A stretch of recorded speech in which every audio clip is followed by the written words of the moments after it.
Hi guys, it's me, Johnny B, and welcome back to Monster Legends. Now, we do have a breeding event right now, as you can see here. And you are able to get this monster as well if you buy, or your teammates buy some gems. You'll get the option to get some cells for your team. Now, I must admit, this is the second time I've done this video, because I had technical faults the first time. I'm just getting used to recording still. As you can see, my monster's missing from here.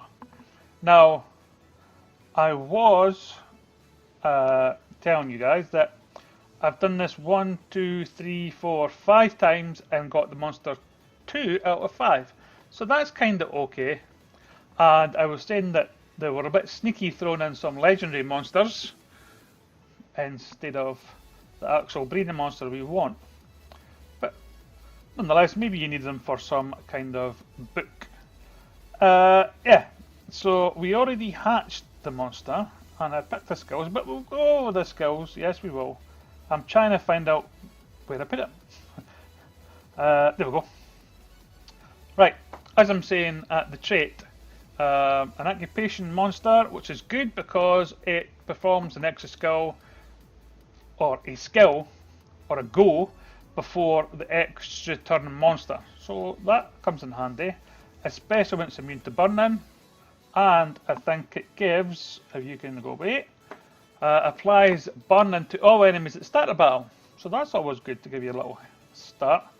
Now, what I forgot to do on the last skills video was to look at the special skill. So this one deals very heavy fire damage to all enemies, apply mega stun to all enemies, and applies ignition and burn to all enemies. So that's a great special skill there. So let's have a quick look at relics as well. Okay, so we've got the fact that we can possibly bring this monster back from the dead. And what else have we got?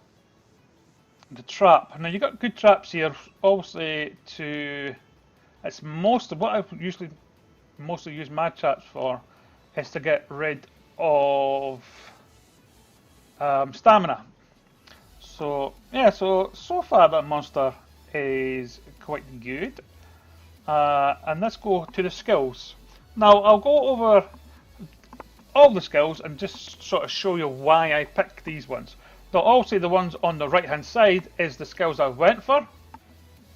In my opinion, stun is really good in the game because you want to keep the monsters from attacking you. You'll win a game if the monsters can't hit you. It's a little bit obvious there.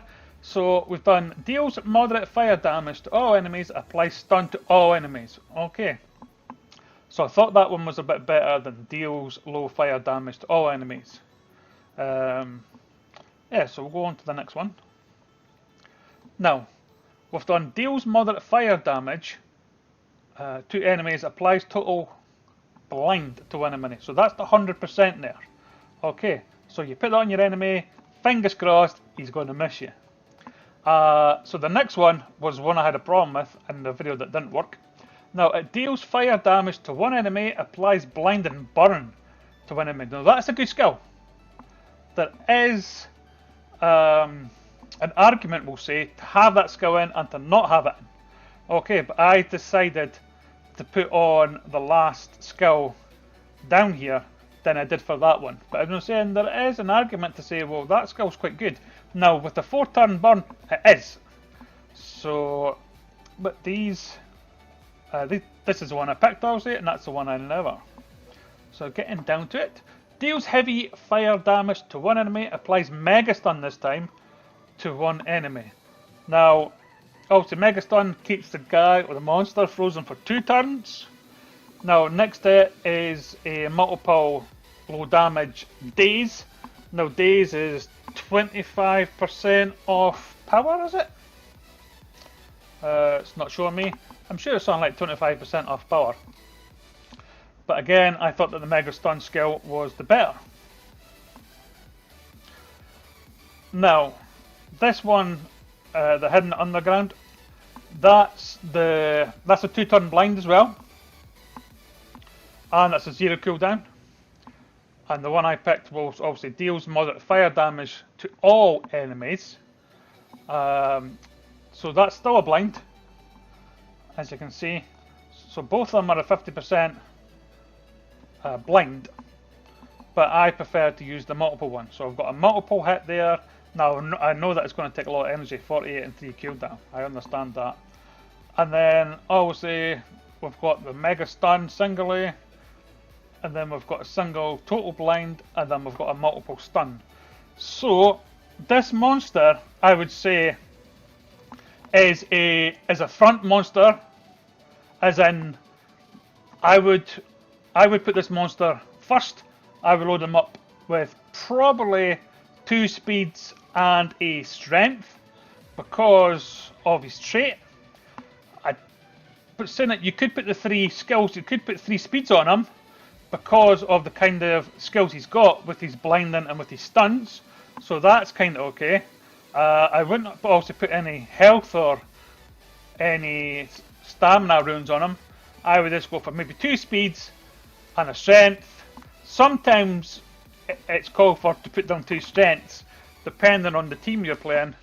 And yeah, and did you notice that my runes were locked again? Now, because there's lots of monsters out there, I always like to just rename them. So I always put good for stun. And you can also put blind or whatever. Now that's just what I put, because when it comes to your menu to rank somebody up, well, there we go, good for stun. Now I automatically know who that is, so you'll be like, oh, what was that monster? What was that monster called? And some of them, like I'll say, they are support, so I'll know that he is a support monster. So if I'm looking to rank up a monster, I'll say, I actually need somebody good for support or somebody not. And yeah, so I've actually started doing that. I've not done it for all. So there's oh, you've obviously not. So there's one that says another rank. So that's just what I do, just to give me a sort of heads up, a reminder of what monsters I want to rank and what I don't. So yeah. If you are lucky enough to get this monster, rank him up, and maybe I will see you in the war. Okay guys, thanks very much for watching this video. If you liked it, remember and subscribe.